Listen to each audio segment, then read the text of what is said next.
Hello people! Anex here, and today is a very exciting day for this channel because for the first time since I started reviewing books, I am talking about one that came out less than a month ago. That's right, a recent release. Thank you, you're too kind. You're too kind, thank you, you guys are too kind.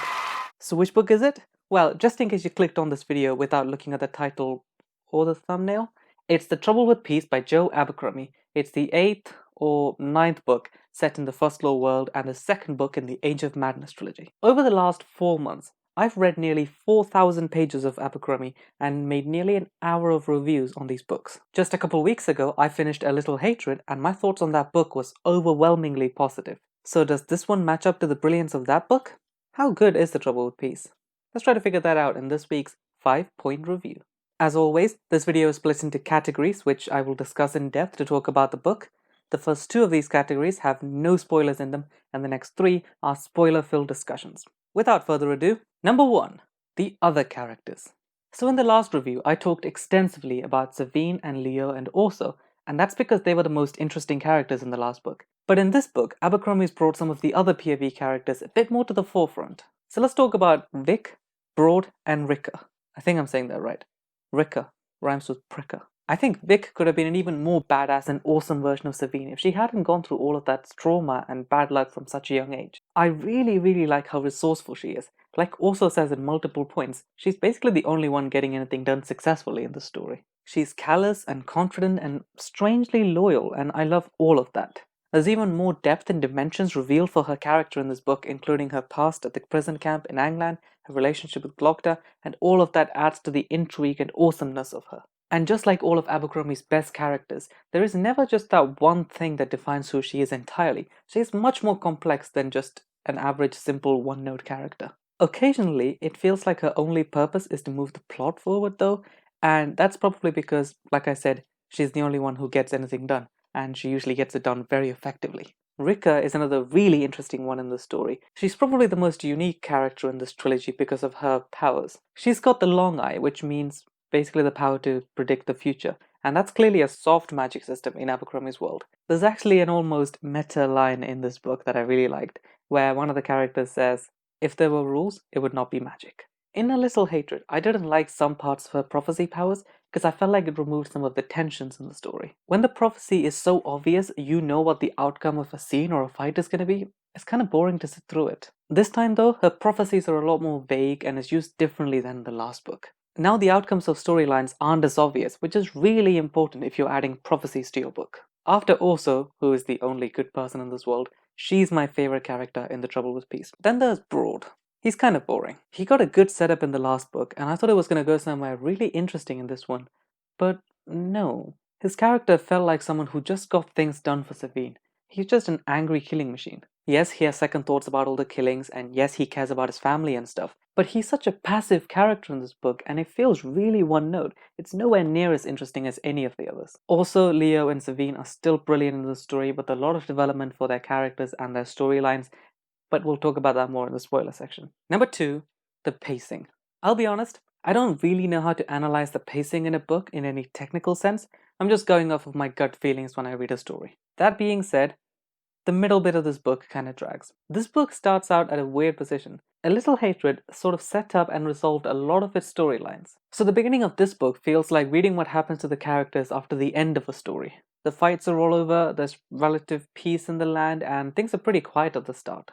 This isn't a problem because, honestly, I love some of these characters so much that I would literally read chapters of them going fishing for a few days and I'd still enjoy it. Of course, as the first act progresses, things become less quiet and peaceful. The story starts to pick up from the end of A Little Hatred.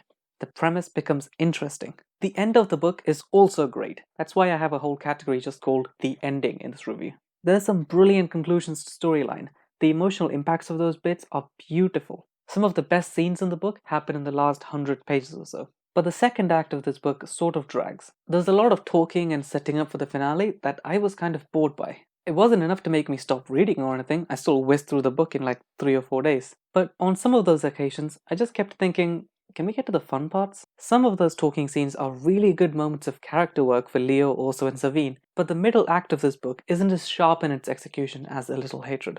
I realize I might sound more negative about this book than my review of some of the others, and I don't mean to do that. This book has a vast array of positives. Most of the characters are still unique, grey, and understandable. The switching POVs in the middle of action is still great. The dialogue is still sharp and witty. The action is fast-paced and thrilling and beautiful. Basically, most of the praises I gave for the other books still applies to this one. It's just that this is the 6th book by the same author in the same world that I'm reviewing. So I'll be repeating myself for the 6th time if I say those stuff again, and that's fun for no one. This book is good to great, but not brilliant. I don't think it's as good as A Little Hatred. Out of the 8 books in this series that I've read, I would put this one in the middle in ranking. Before we start talking spoilers, make sure you smash that subscribe button and those other buttons so you can keep up with all the future reviews. Right now, I'm 2/3 of the way through The Sleep in a Sea of Stars, and boy, that is a big book. Once I finish that, I'll get started with the Stormlight Archive, The Way of Kings. For now though, let's discuss some of the spoiler stuff from The Trouble with Peace. Number 3. The battles. So Abercrombie's written a lot of battles. I think there's one in every book since The Last Argument of Kings. The entirety of the heroes is just one long battle. And the writing of this one is great, just like all the others. He uses the technique of switching between one-time point of view characters on both sides of the battle to really immerse us in the fight.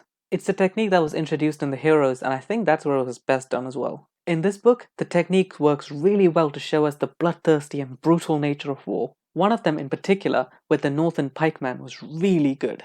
He starts being crushed up in the fight and he starts realizing just how uncaring and impersonal war is. I'll talk about this technique more for sure when I review the heroes. There's also a line in this battle, I think it's from Clover's POV, that really struck with me because I think that's how Abercrombie views battles when he's writing them.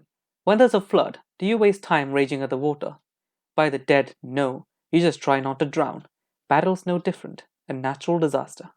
I don't think I'd be great at narrating audiobooks. This idea of war as an uncaring natural disaster that's good for no one comes across in all the battles that Abercrombie writes. For me though, this could be one of the weaker battles that he's written, and that comes down to prophecy. In A Little Hatred, Ricker prophesies that the lamb will eat the lion. By the end of that book, it's pretty obvious that this means Orso will beat Leo. So the whole time they were planning the rebellion, I never felt worried for Orso. I was never in doubt about who would win this battle. Ricker made a prediction about Leo and Nightfall's fight which turned out to be true, so I was sure she would be right here as well. Of course, I didn't think the results would be as devastating as it was, but I was kinda disappointed that the story went the predictable route. I like the unpredictableness of Abercrombie's stories, and this prophecy is really removing that for me.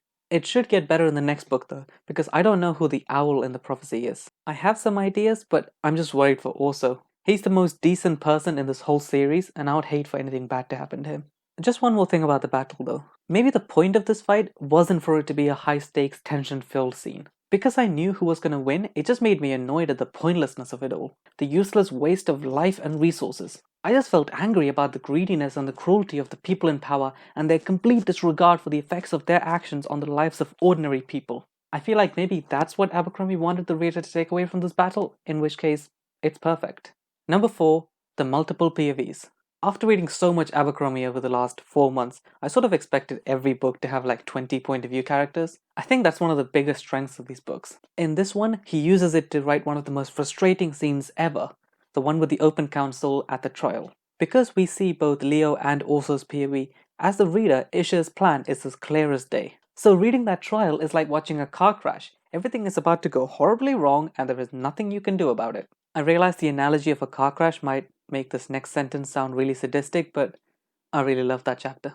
It's really frustrating how our characters don't figure it out until they just sit down and talk, and by then, it's too late. There's such a strong feeling of helplessness for the reader that's really fun in this story. I want them to figure it out sooner, but I also know that this is much more interesting. One of the other scenes that I love with the two POVs is also with Leo and Orso. It's when they go to Sipani to talk to Japo, the king of Styria. Those are 3 words that I may have completely mispronounced. Both of them are talking to the same person with almost the same goals. So it works as a really great way to compare these two characters and their development in the story so far. Leo is flustered and can't think properly because of his feelings for Durant that he just won't admit, while Orso has matured into a great king and is confident in himself. It made me love Orso even more and it made me pity Leo even more. That's not what I was expecting to feel towards these two characters when I met them in book 1. Number 5. The ending. You know, I think this is the most tragic ending that Abercrombie's written. Usually our characters end up with what they wanted but it's not what they were expecting, or it didn't end up happening the way that they expected. This one though, most of them just got screwed over. Leo probably got it the worst. Reading the bit when he's trying to climb the stairs for his own hanging with one leg and a crutch, that was hard. His pain was so palpable, that scene almost made me tear up. It was heartbreaking to see how he feels about his actions and towards Savine in that scene. He was never a bad person, he was just too gullible and simple-minded for the complex world of the First Law. He didn't deserve to be brought down so low. Like I said, tragic. Savine was also dragged lower than ever before. I know it's kinda her fault, her ruthless ambition and drive to achieve everything is what really led to her downfall in the end. But still, her talk with Orso in prison still made me feel so damn sorry for her. Her emotional breakdown as she reveals everything to Orso was brilliant, and it really hit me in the feels. I'm really curious where Leo and Savine are going after this. It feels like the end of their storyline, but of course Isha is still out there, and this is only book 2. Orso also had a really tragic ending in this book. He lost what matters to him permanently. Even after Savine rejected him, for good reason, he still held out hope. I think finding out the truth about their relationship really broke him. I wish we had gotten just one more POV from him after he found out the truth. The scenes with all 3 of those characters after the battle was so good. They're the best bits of the book for me. Clover gave me maybe the most satisfying scene in the book. Like last time, his best stuff is at the end.